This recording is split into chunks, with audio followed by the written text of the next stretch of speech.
ወይኔ መጀመሪያ እኮ ምንም አያስታውቅባችሁ። ለምን እኔ ሁሉ ጊዜ ነው ጥያቄ ወይ አትቅረቡ፣ በቃ አትቅረቡን። በቃ እንደዚህ በጣም ስሜት ሰብራችሁ የምትሄዱ ከሆነ አንቀራረብ፣ እባካችሁን አንቀራረብ። በጣም መጥፎ ነው። የሰው ልጅ የስሜት ስብራት በጣም መጥፎ ነው። ብዙ ሰዎች ብቻቸውን ሆነው ራሳቸውን ማዳመጥ የማይችሉ ናቸው።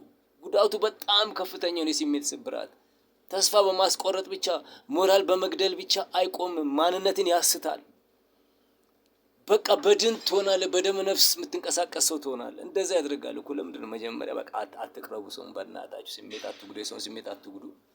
በጣም ነው የሚገርመው። እንደው ቻው እንደመባባል አድርጋችሁ ነው የምትሄዱ። ስትሄዱ በእናታችሁ እንደዛ አይደለም። በጣም ስሜት ትነካላችሁ። እውነት ምንም እንዳልተፈጠረ ማንም እንደሌላችሁ በጣም አሳዝናችሁ በሳቅ በጨዋታ ማርካችሁ አለህኝ በቃ ኑርልኝ ምናምን ትሉና ትቀርባላችሁ። በጣም ደስ የሚል ስሜት ነው የምታሳዩት። ግን በሆነ ቅጽበት ነው ተስፈንጥራችሁ የምትሄዱት።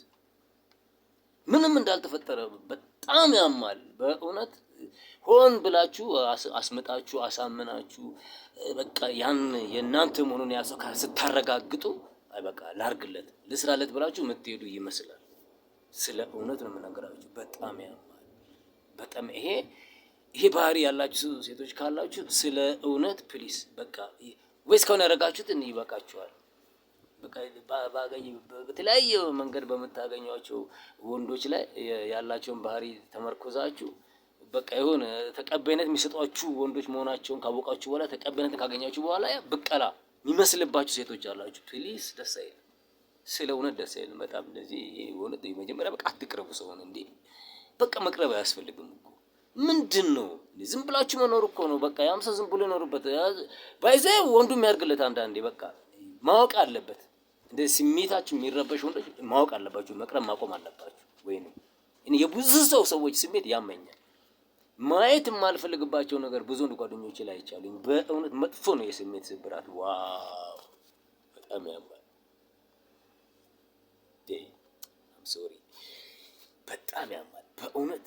ሼም የሌላችሁ ሴቶች ፕሊስ በእናትህ፣ ወንዶችም እንደዛው ያው እኮ ነው። አሁን እዚህኛውም ጋር አለ እዛኛውም ጋር አለ እና ደስ አይልም። ስለ እውነት ነው የምነግርህ።